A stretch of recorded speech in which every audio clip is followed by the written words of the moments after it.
우리 성경 말씀 교독합니다. 열왕기상 22장입니다.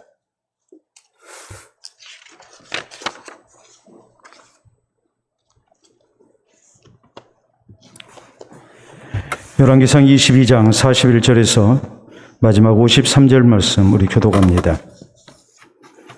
이스라엘 아합 왕 제4년에 아사의 아들 여호사밧이 유다의 왕이 되니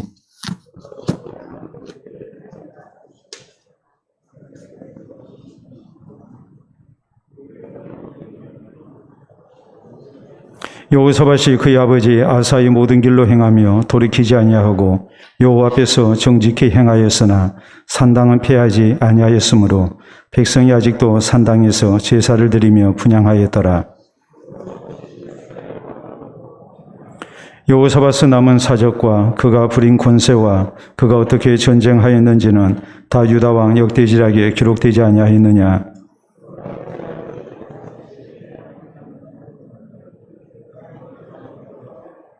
그때 에돔에는 왕이 없고 섭정 왕이 있었더라.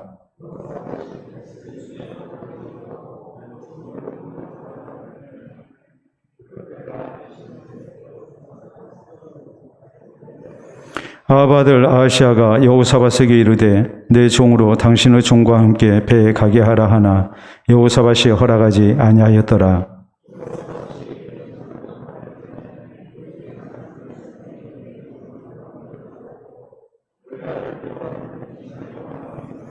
유다의 여호사밧 왕 제17년에 아합 아들 아하시아가 사마리아에서 이스라엘의 왕이 되어 2년 동안 이스라엘을 다스리니라.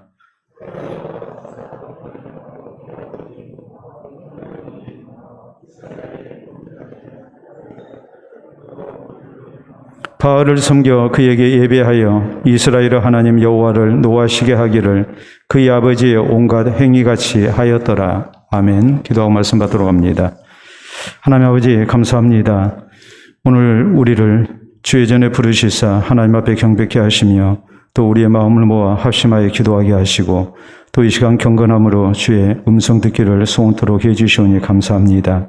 우리 모든 예배 순서 속에 하나님께 영광이 되게 하시고 또 이 순서를 통하여 주를 섬기는 감격과 기쁨과 보람과 은혜가 있기를 원합니다.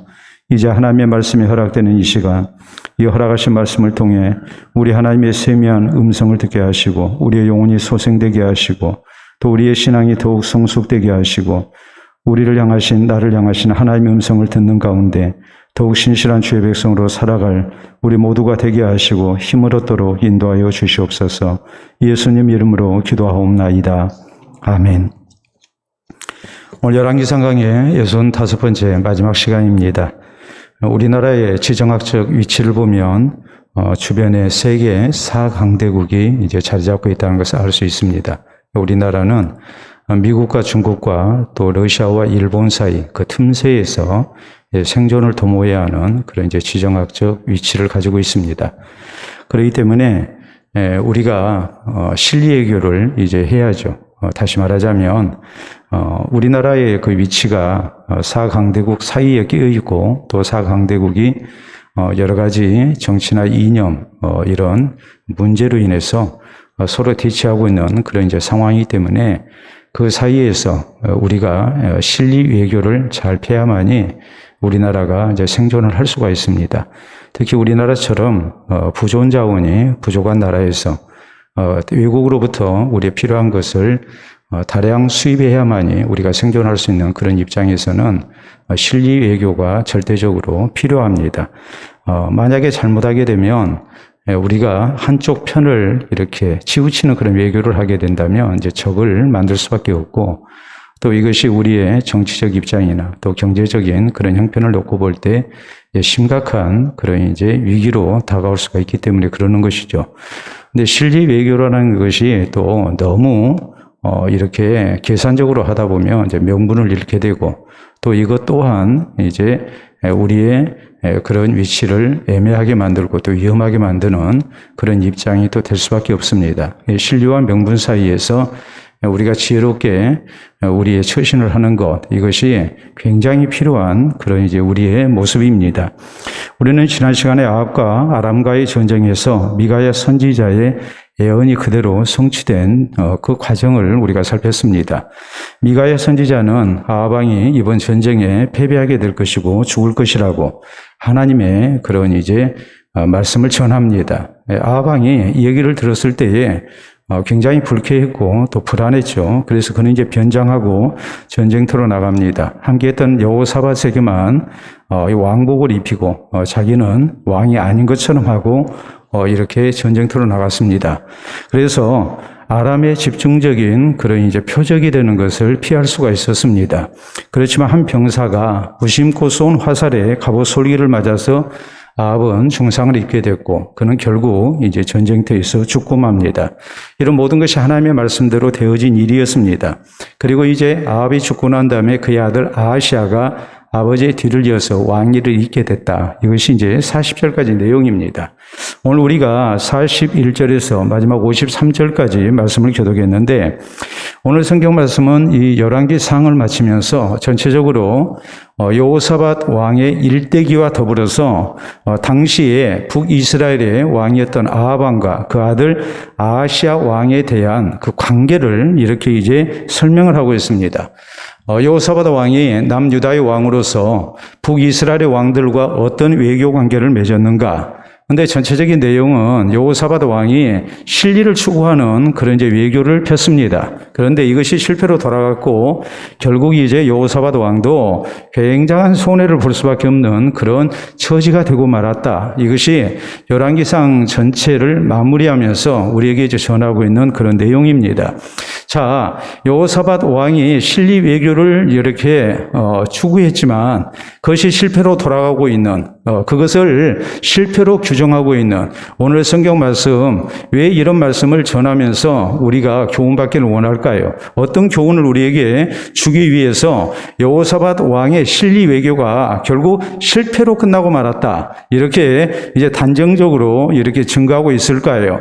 우리는 먼저 여호사밧과 아하시아의 그런 대조적인 모습을 이제 소개하는 내용을 살펴야 합니다. 자, 여호사밧 왕의 모습은 41절에서부터 시작이 되고 있죠. 이스라엘의 아합 왕 제4년에 아사의 아들 여호사밧이 유다의 왕이 되니 여호사밧이 왕이 될 때 나이가 35세라 예루살렘에서 25년 동안 다스리니라. 그의 어머니 이름은 아수바라 시리의 딸이더라. 여호사밧이 그의 아버지 아사의 모든 길로 행하며 돌이키지 아니하고 여호와 앞에서 정직히 행하였으나 산당을 폐하지 아니하였으므로 백성이 아직도 산당에서 제사를 드리며 분향하였더라 라고 이렇게 말씀을 합니다. 그리고 이어진 말씀도 여호사밧이 이스라엘의 왕과 더불어 화평하니라 라고 이렇게 이제 말씀을 해요. 남북 관계는 비교적 좋았다. 이렇게 이제 말씀을 하죠. 남과 북 사이에 전쟁이 없었다고 이렇게 말씀을 해요. 또 이것이 참으로 중요한 것은 뭐냐면 이 여호사밧의 아버지인 아사 왕은 이제 북이스라엘의 당시 왕이었던 바하사 왕과 이렇게 치열한 전쟁을 했거든요. 근데 그 아들인 여호사밧 왕 때는 북이스라엘의 왕과 이렇게 화평한 관계를 유지할 수 있었어요. 그러니까 아버지 아사 왕 때는 남북 관계가 좋지 아니해서 이렇게 전쟁까지 했는데 이 아들 여호사밧 때는 이제 북이스라엘의 왕들과 이렇게 화평한 관계를 맺었다. 평화 시대가 있었다. 그러니까 굉장히 대조적이지 않습니까? 이것을 보면 여호사밧의 치세가 굉장히 성공적이라는 그런 생각을 우리가 가질 수가 있어요. 더더욱 거기 45절 이하에 보면은 여호사밧의 남은 사적과 그가 부린 권세와 그가 어떻게 전쟁하였는지는 다 유다 왕 역대지략에 기록되지 아니하였느냐. 그가 그의 아버지 아사의 시대에 남아있던 남색하는 자들을 그 땅에서 쫓아내었더라. 그러니까 여호사밧은 굉장한 권세를 누리는 왕이었고 그리고 그 아버지보다도 더욱더 하나님을 잘 섬기는 왕이었다고 이렇게 말씀을 해요. 또 47절에 보면 그때의 에돔에는 왕이 없고 섭정 왕이 있었더라 라고 이렇게 말씀을 합니다.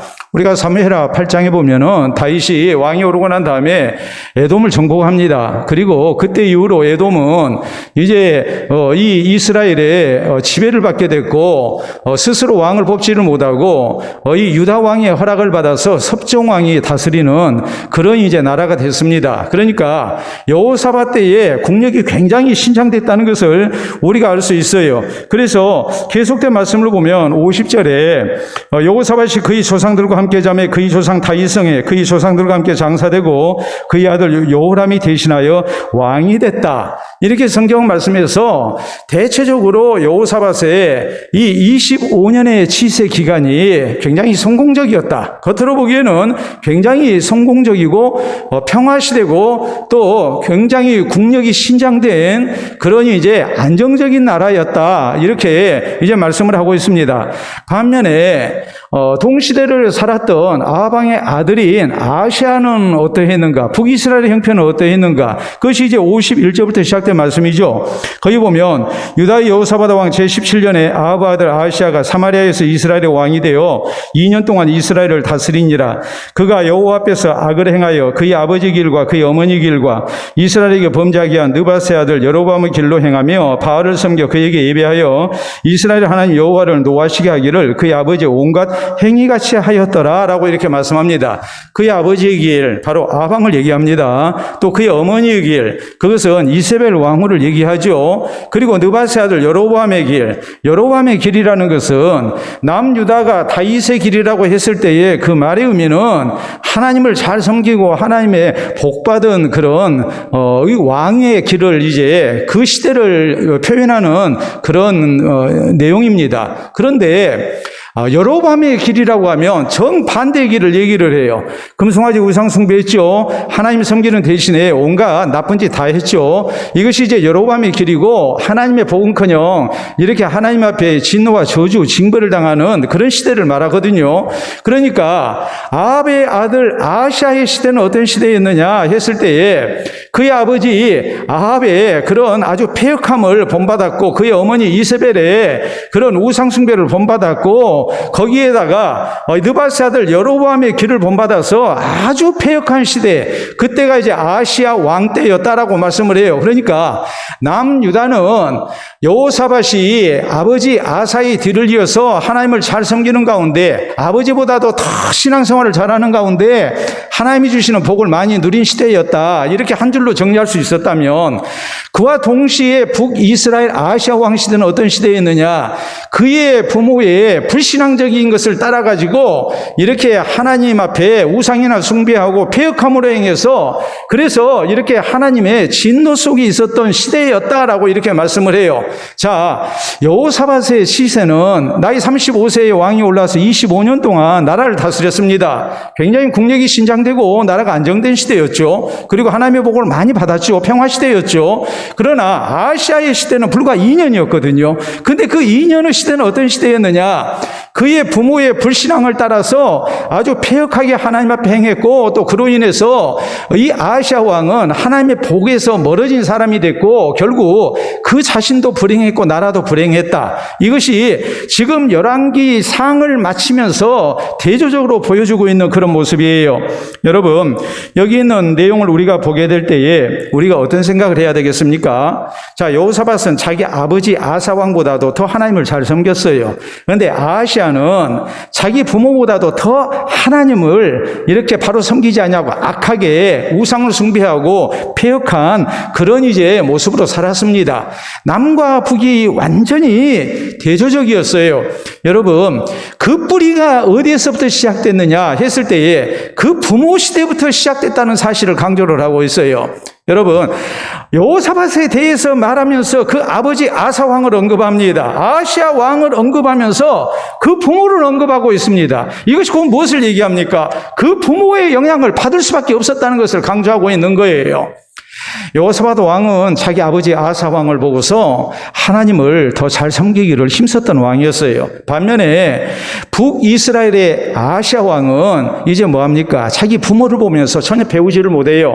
그리고 부모의 우상 숭배하고 이 패역한 모습을 본받고 더 악한 모습으로 하나님을 대적했던 겁니다. 그러니까 완전히 대조적인 그런 남과 북의 모습이 되고 말았다. 이걸 지금 성경은 말씀하고 있는 거예요. 자, 그러면 우리가 이 성경 말씀에서 깊이 깨우쳐야 할 교훈이 뭘까요? 부모의 영향이라는 것이 얼마나 큰가라는 것을 우리가 생각을 해야 해요. 여러분, 여호사밧은 아버지 아하스 왕의 영향을 받았습니다. 또 아하시아 왕은 아버지 아합과 또 어머니 이세벨의 영향을 받았습니다. 그래서 한쪽은 아버지보다도 신앙생활을 더 잘했고, 우리가 46절에 보면 아하사 왕 시대 때 남아있었던 남색하는 자들을 쫓아냈다. 신전에서 이렇게 창기짓을 하는 그런 남성을 얘기하거든요. 아버지 때보다도 더 경건되게 산 나라를, 하나님을 바로 섬기는 그런 나라로 이끌기 위해서 애썼다는 것을 이렇게 지금 표현을 하고 있어요. 아버지 시대보다도 더 신앙생활을 잘해요. 반면에 아하시아는 그 부모 시대보다도 더 악하게 우상을 숭배하고 하나님을 대적했어요. 그러니까 부모의 영향이라는 것이 얼마나 중요한가라는 것을 우리가 분명히 알 수 있어요. 여러분, 우리가 성경에 보면 그런 말씀이 나오죠. 모세가 태어나던 시대는 어떤 시대였느냐? 여러분, 애굽의 왕인 바로의 그런 학대 정책 때문에 이스라엘이 굉장히 공고한 시대였습니다. 모두가 다 왕명을 두려워했고 산에 아이를 낳으면 다 나일강에 던져야 하는 시대입니다. 그런데 모세의 부모는 임금의 명령을 무서워하지 않았습니다.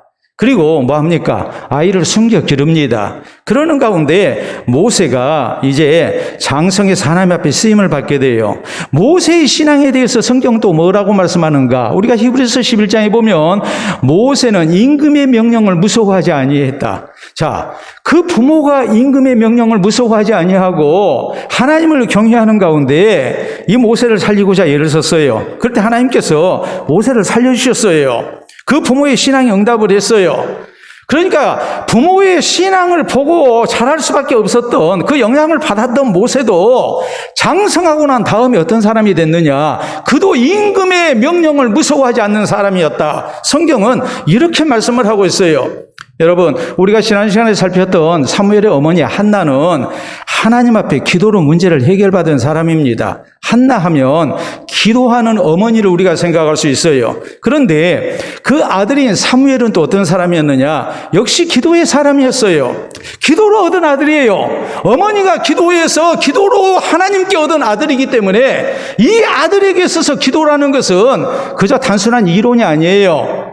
하나님께서 우리 어머니 기도에 응답해서 나를 주셨다. 이것이 얼마나 이 아들에게 생생한 체험이 됐겠습니까? 굉장히 교훈이 되죠. 이름까지도 하나님께 구하여 얻은 아들이라는 그런 뜻 아니겠습니까? 그러니까 사무엘은 나라와 민족을 위해서 기도할 때 그는 뭐라고 말합니까? 내가 기도하는 것을 쉬는 죄를 범치 않겠다 그랬거든요. 사무엘은 기도를 쉬는 것을 죄라고 생각했어요. 그 모든 영향은 누구로부터 받았느냐? 바로 어머니로부터 받은 거예요. 그러니까 부모의 신앙이라는 것이 얼마나 중요한가를 알 수 있죠. 여러분, 우리가 성경에 보면 사가랴와 엘리사벳이 나옵니다. 바로 세리완의 부모가 되는 사람입니다. 이 사람은 이 부부는 의롭고 경건한 사람이었어요. 하나님을 경외하는 사람이에요. 그러니까 그 아들 세리완이 어떤 사람입니까? 의롭고 경건한 사람이에요. 하나님께서 그 아들을 통해서 하나님의 뜻을 이루고 계시는 거예요. 디모데의 아름다운 신앙에 대해서 성경은 또 뭐라고 말씀합니까? 그의 외조모 로이스와 어머니 유니게 속에 있더니 디모데에게 전성됐다. 이게 계승됐다고 성경은 이렇게 말씀을 하죠.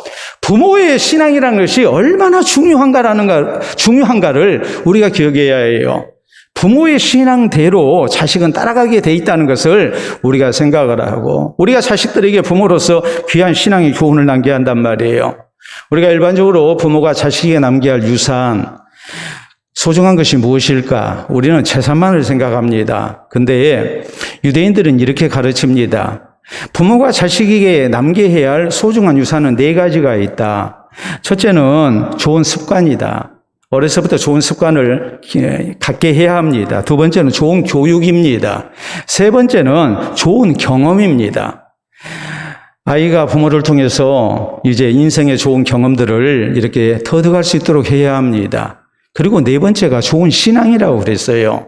이건 부모가, 그리스도인 된 부모가, 하나님의 백성 된 부모가 자식들에게 남겨줘야 할 소중한 유산들이라고 그랬어요.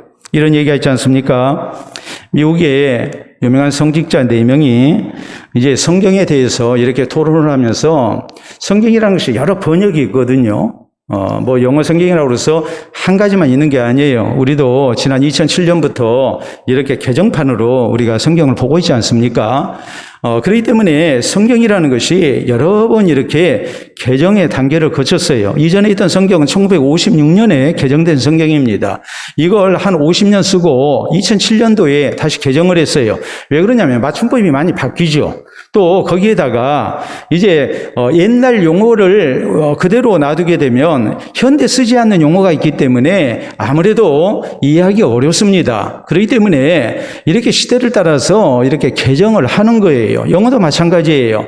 자, 어떤 영어 성경이 제일 좋을까? 이렇게 얘기를 할 때 이제 한 성직자가 얘기합니다.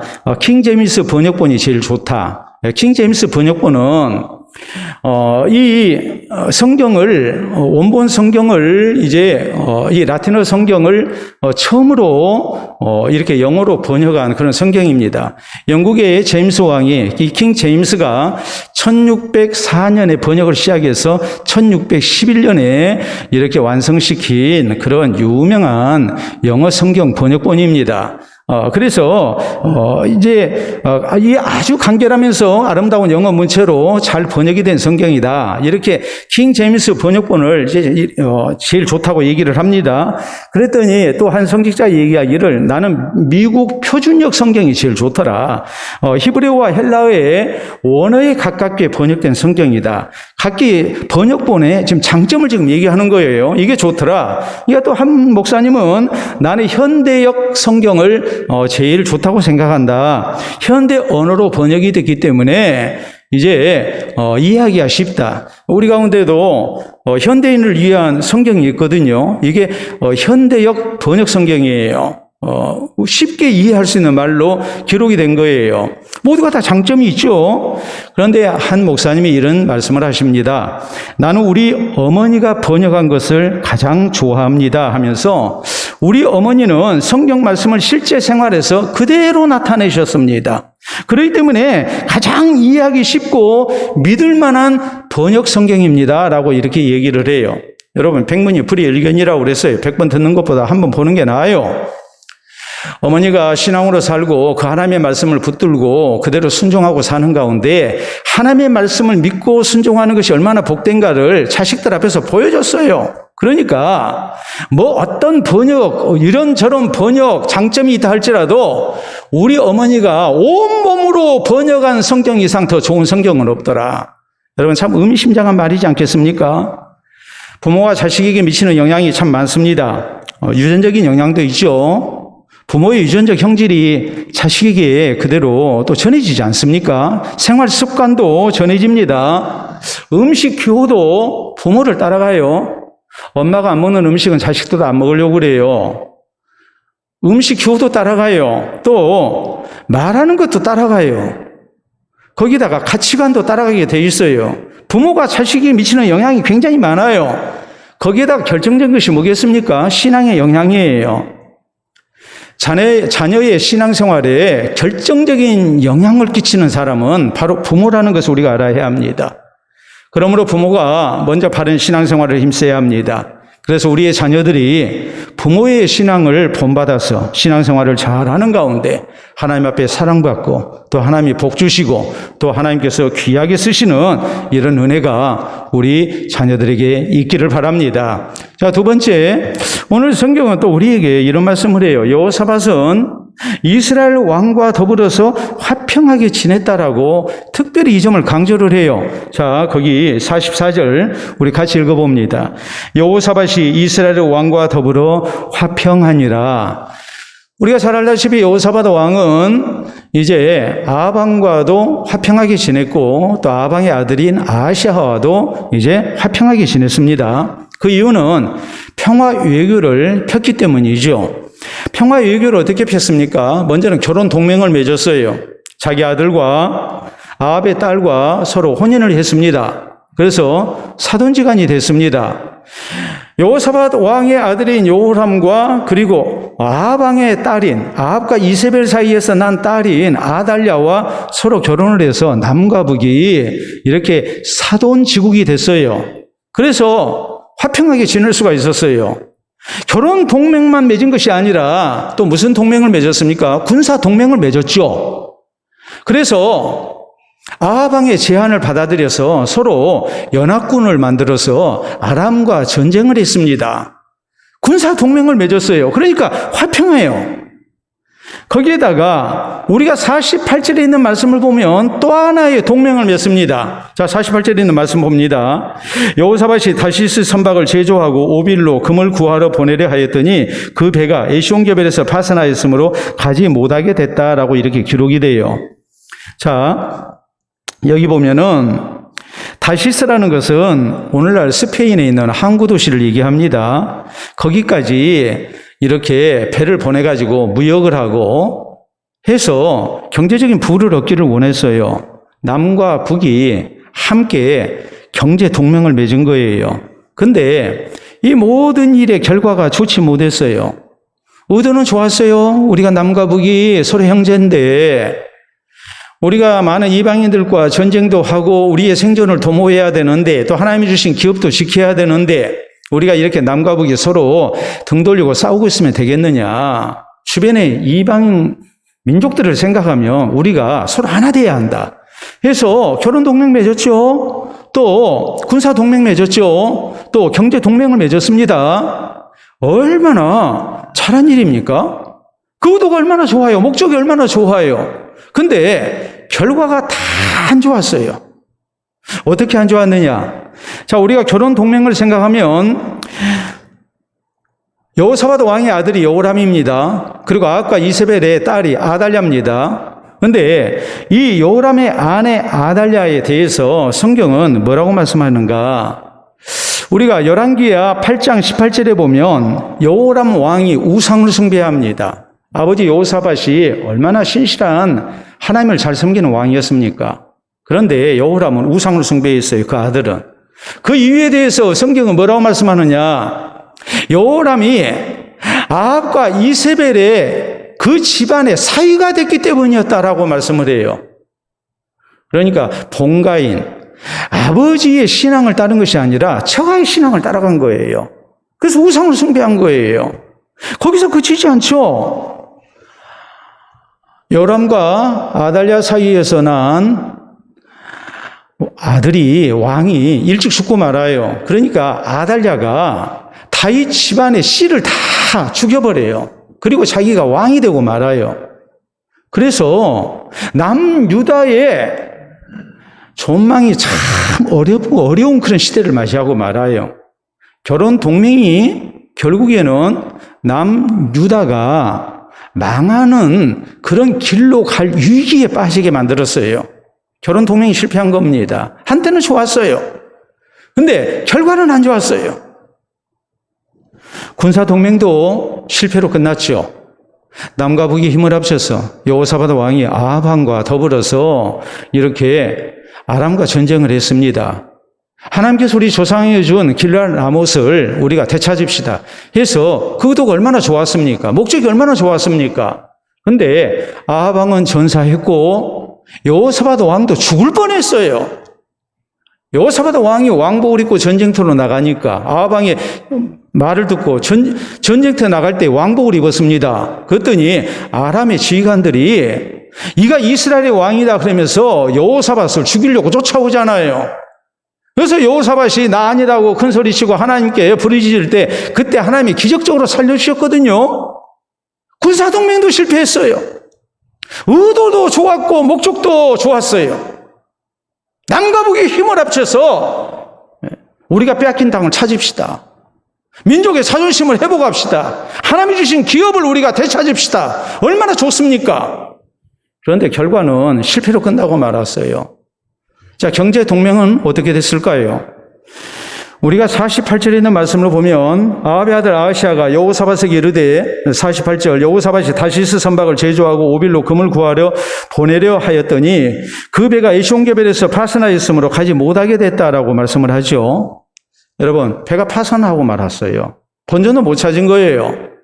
그런데 같은 사건을 기록하고 있는 역대하 20장 35절에서 37절에 있는 말씀을 보면 남과 북이 서로 경제 동맹을 맺어서 이렇게 무역선을 만들어가지고 경제적인 이득을 취하려고 할 때 하나님께서 선지자를 시켜서 경고하십니다. 이 배가 파산하게 될 것이다. 그 이유는 네가 아하시아 왕과 교제하기 때문이다. 하나님께서 경고하셨어요. 그 경고가 그대로 성취가 됐어요. 잘된 것 하나 없었어요. 신리 외교를 추구했습니다. 명분도 있는 것 같았습니다. 그런데 명분도 잃었고 신리도 잃었고 신앙도 잃고 말았어요. 잘된 게 하나도 없었어요. 여러분, 이 모든 것은 불신앙자와 가까이 했기 때문에 실패하고 말았다는 것을 성경은 말씀합니다. 우리가 악한 자, 불신자와의 교제가 얼마나 위험한가를 우리 명심을 해야 합니다. 사사기에 보면 이스라엘 백성들이 하나님이 허락하신 가나안 땅을 정복하고 그 가나안 땅에 정착하는 과정에서 거기는 이방인들과 통혼하기 시작합니다. 하나님이 금하신 일이었습니다. 결국 이로 인해서 이스라엘은 하나님의 복에서 멀어지죠. 그리고 하나님의 진노 가운데 놓이게 되죠. 솔로몬 왕이 신리 외교를 추구했습니다. 인근에 있는 이방 민족의 딸들과 결혼했습니다. 공주와 결혼했습니다. 그래서 평화를 추구했습니다. 그런데 그것이 결국 솔로몬으로 하여금 노년에 하나님을 떠나게 만듭니다. 이들이 이스라엘에 우상을 가지고 들어왔습니다. 그래서 우상을 극심하게 섬겼습니다. 신리 외교를 추구했지만 결국 신앙에서 벗어난 신리 외교는 신리를 가져오지 못했습니다. 한꺼번에 모든 것을 잃었습니다. 우리가 자식들한테 얘기 많이 합니다. 친구 따라서 강남 간다. 친구 사귀는 거 조심해라. 그러나 부모된 우리는 어떠합니까? 우리가 불신앙자와 가까이 하다가 우리의 신앙을 잃는 일은 있지 않았습니까? 세상에서 살려면 불신자도 가까이 해야 하고 그건 신리 외교죠. 신리를 따라서 우리가 불신자를 떠나서 살 수가 없어요. 그러나 너무 신리를 따지고 신앙적인 면을 우리가 간과해버리면 결국 우리는 가장 소중한 것을 잃고 말아요. 하나님이 사랑하시지 않는 모습이 되고 말아요. 우리는 코로나로 인해서 거리두기를 2년 반 동안 이렇게 해왔습니다. 왜냐하면 감염병이기 때문에 그래요. 우리가 조심해야죠. 그러나 또 한편으로 생각할 때 우리는 불신앙에도 감염병이 있다는 것을 알아야 해요. 코로나만 감염병이 아니에요. 우리가 살고 있는 세상 가운데서 우리가 조심하지 아니하면 불신앙에 우리가 감염될 수 있다는 것도 우리가 명심해야 해요. 여호사밧이 얼마나 신앙이 좋은 왕입니까? 그 아버지 때부터 얼마나 하나님을 잘 섬겼습니까? 그러나 여호사밧 왕이 신리면을 생각해서 나름대로 명분을 세워가면서 북쪽에 있는 아합 왕과 혹은 그 아들인 아하시아 왕과 가까이 했습니다. 결혼 동맹도 맺고 군사 동맹도 맺고 그리고 경제 동맹도 맺었습니다. 신리를 추구했습니다. 신앙 잃지 않을 거라고 생각했습니다. 그런데 결국 잘된 것은 하나 없었습니다. 여호사밧이 죽고 난 다음에 다윗 왕가가 멸절을 당할 위험에 빠지고 맙니다. 우리가 그 사실을 두렵게 여겨야 해요. 우리에게 있어서 신리도 우리가 소중하게 생각해야 할 부분이지만 신리보다도 더 중요한 것은 하나님을 향한 우리의 신앙인 것을 우리가 기억해야 합니다. 신앙 잃지 않도록 우리가 조심해야 합니다. 신앙에서 떠난 신리는 절대 우리에게 좋은 결과를 가져다 주지 않습니다. 오히려 모든 것을 잃을 위험이 크다는 것을 우리가 두렵게 여겨야 합니다. 세 번째로 우리가 생각해야 할 것은 여호사밧 왕이 아하시아 왕의 두 번째 경제 동맹 제안을 거절했다는 사실입니다. 자, 거기 이어지는 말씀 우리가 또 봅니다. 48절부터 다시 봅니다. 우리 48절, 49절 말씀 우리 크게 같이 읽어보도록 합니다. 여호사밧이 다시스 선박을 제조하고 오빌로 금을 구하러 보내려 하였더니 그 배가 에시온게벨에서 파산하였으므로 가지 못하게 되매 아합 아들 아하시아가 여호사밧에게 이르되 내 종으로 당신의 종과 함께 배에 가게 하라 하나 여호사밧이 허락하지 아니하였더라라고 말씀합니다. 자, 첫 번째 경제 동맹을 맺었죠. 같이 배를 무역선을 만들었습니다. 그리고 이 배를 띄워서 돈 좀 벌어보려고 했습니다. 금을 실어오려고 했습니다. 그런데 역대하 20장에 이미 하나님께서 경고하신 말씀대로 이 배는 파손당하고 말았습니다. 우연한 파손이 아니었습니다. 잘못된 동맹을 맺으니까 하나님께서 경고하셨고 그 경고대로 배는 파손당하고 말았습니다. 그래서 엄청난 손해를 봤습니다. 그러니까 북의 아하시아 왕이 다시 제안을 하는 겁니다. 우리 지난번에 뜻하지 않게 배가 파손당해서 우리가 많은 손해를 봤는데 만회하지 않겠습니까? 그러니까 우리가 다시 배를 만듭시다. 그래서 우리가 본전도 찾고 이익도 얻읍시다라고 다시 제안을 하는 거예요. 이랬던 것을 생각하면 본전을 되찾아야 되겠다는 그런 말이 솔깃하게 들릴 수 있습니다. 그런데 이번에 여호사밧 왕이 이런 지하에 그 제안을 거절하고 맙니다. 안 하겠다고 그래요. 난 이제 안 하겠습니다. 난 당신과 경제 동맹 맺지 않겠습니다. 하고서 딱 잘라서 거절을 해버리거든요. 왜 거절을 했을까요? 첫 번 배가 파손당한 것은 절대 우연한 일이 아니고 하나님이 경고하신 대로 되어진 일이다. 배를 잘못 만든 게 아니에요. 시기가 좋지 않아서 태풍이 불어가지고 배가 파손당한 게 아니에요. 불신자 악한 자와 경제 동맹을 맺는 것을 보고 하나님께서 경고하셨고 그 경고대로 되어진 결과였어요. 그러니까 여호사밧 왕이 실패를 통해서 크게 배운 거예요. 아, 절대로 이제는 북쪽과 동맹을 안 맺어야 되겠다. 악한 자들과 내가 함께하지 아니하겠다. 하나님을 바로 섬기지 않는 우상 숭배자들과 내가 같이 해가지고 내가 생각한 대로 내가 목적한 대로 되어진 것이 아무것도 없다는 것을 알았어요. 이제는 안 하겠다고 그래요. 실패를 통해서 자신의 잘못을 깨닫게 된 겁니다. 여러분 그렇잖아요? 결혼 동맹도 좋은 결과를 가져오지 못했고 아들이 신앙에서 떠나고 있잖아요? 군사 동맹도 좋은 결과를 가져오지 못했어요. 전쟁터로 나갔다가 죽을 뻔하다 살았잖아요? 경제 동맹도 좋은 결과를 가져오지를 못해요. 하나님의 경고대로 배가 파손당했어요. 그래서 엄청난 재산상의 손실을 봤어요. 국고를 낭비했어요. 이런 실패를 통해서 배운 겁니다. 이제는 북쪽과 가까이 해서는 안 되겠다. 우상을 숭배하는 자들과 동맹을 맺어서는 안 되겠다. 그것을 생각하고 여호사밧은 아하시아의 제안을 이런 지하에 거절을 한 겁니다. 여러분, 우리가 실패를 통해서 배운다는 것이 얼마나 소중한 걸 알아야 하죠.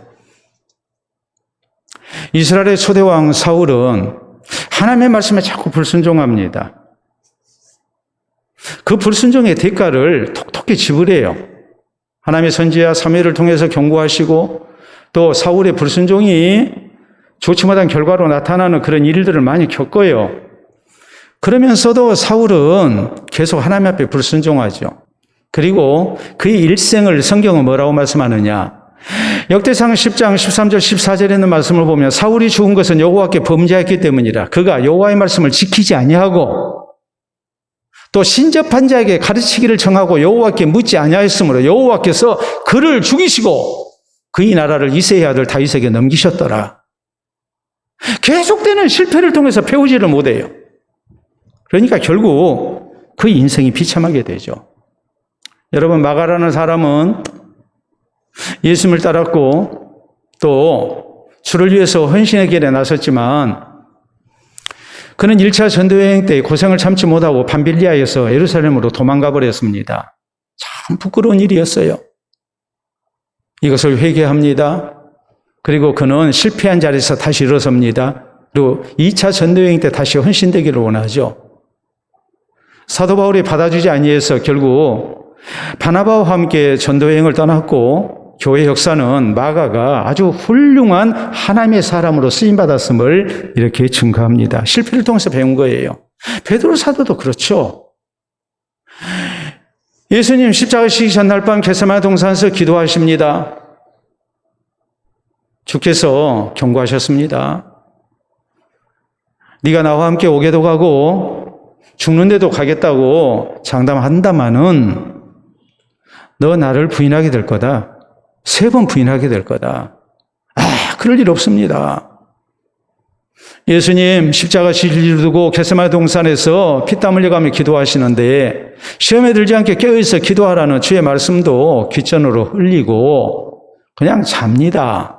그 결과가 참 부끄러운 그런 모습이었거든요.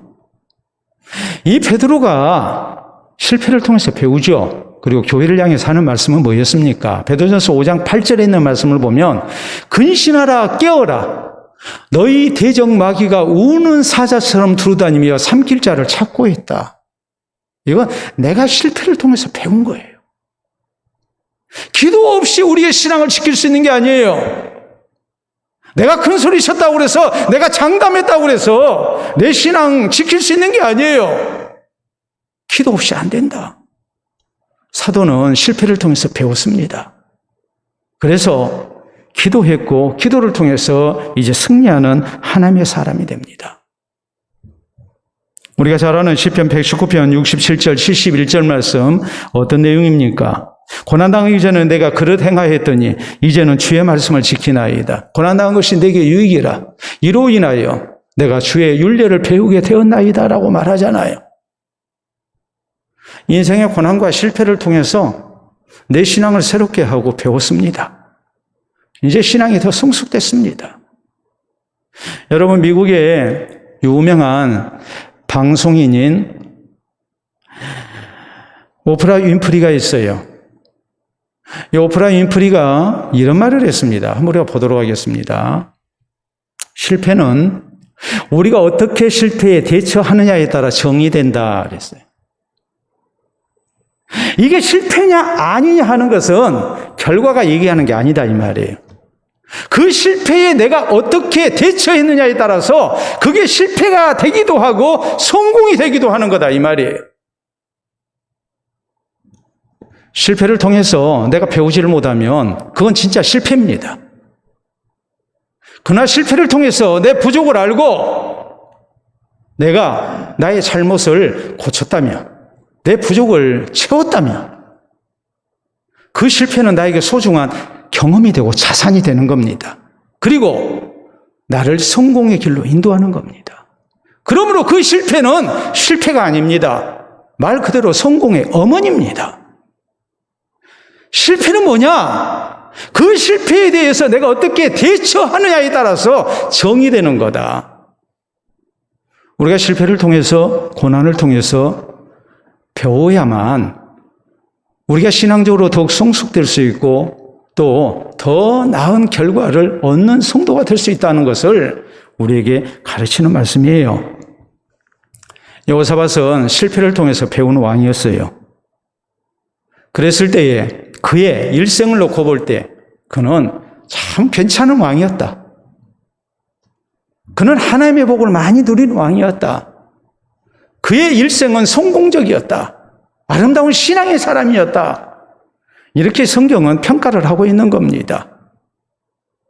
우리도 실패를 통해서 배우는 성도가 돼야 되고 그래서 신앙이 더욱 성숙된 가운데 하나님께서 더욱 사랑하시고 복 주시는 그리고 우리 일생이 정리될 때에 신앙으로 산 사람, 하나님께서 사랑하신 사람, 하나님께서 참으로 평안케 하시고 붙드시고 귀 쓰신 사람이었다라는 이런 평가를 우리가 얻을 수 있어야 합니다. 사랑하는 성도 여러분, 세상에 완전한 사람은 없습니다. 아무리 내가 완벽주의자를 자처한다 할지라도 우리는 부족한 점이 있기 마련입니다. 그러므로 우리는 자기 합리화에 빠져서는 안 됩니다. 대신에 우리는 뭐 해야 합니까? 완전해지려고 노력을 해야죠. 온전한 신앙의 사람이 되려고 노력을 해야죠. 특히 우리 성도에게 있어서 실리를 추구하는 모습보다는 신앙을 추구하는 모습이 우리에게 있어야 해요.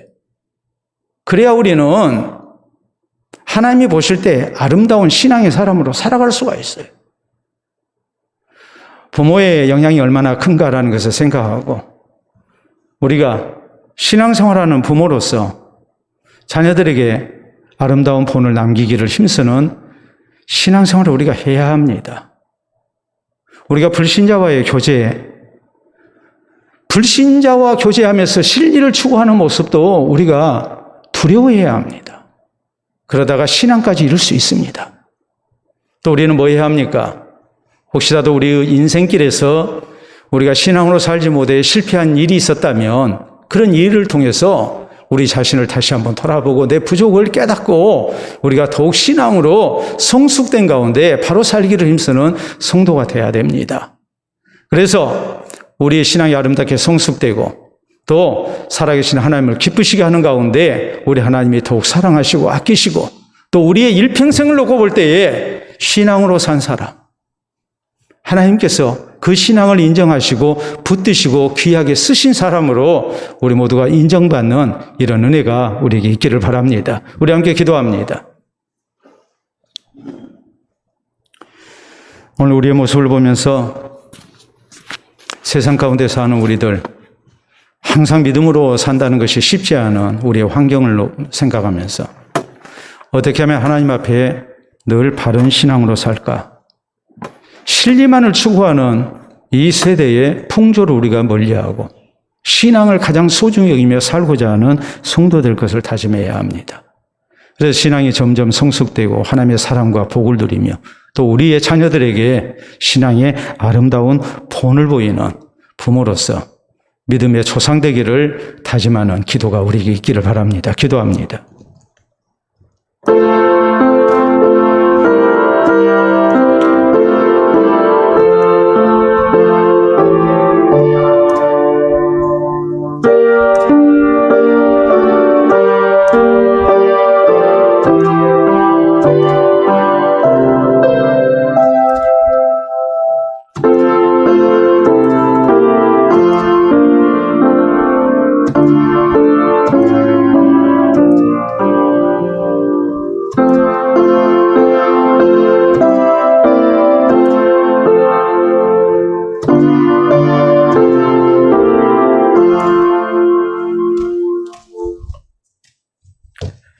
이 시간도 살아계신 우리 아버지 은혜를 진심으로 감사합니다.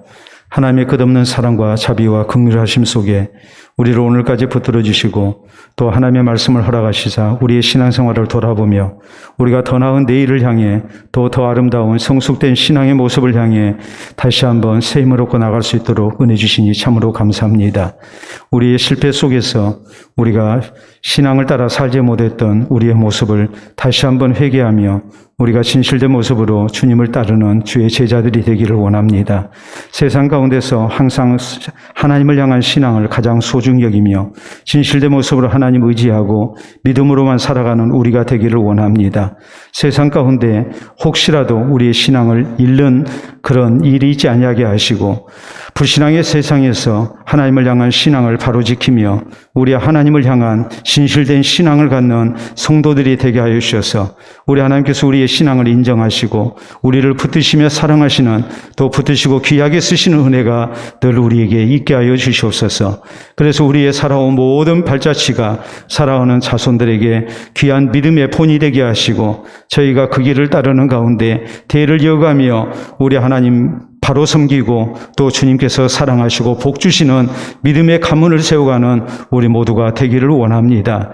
오늘도 주님을 사모하며 어찌하든지 믿음으로 살고자 하는 사랑하는 성도들 하나님께서 기억해 주시고 이후로도 늘 주님과 동행하게 하시고 주께서 선한 목자가 되신 가운데 저희를 선한 길로 인도해 주시사 신앙으로 살게 하시고 신앙으로 승리하게 하시고 신앙으로 하나님의 영광을 선포하며 사는 우리 모두가 되게 하여 주시옵소서. 예수님 이름으로 기도하옵나이다. 아멘.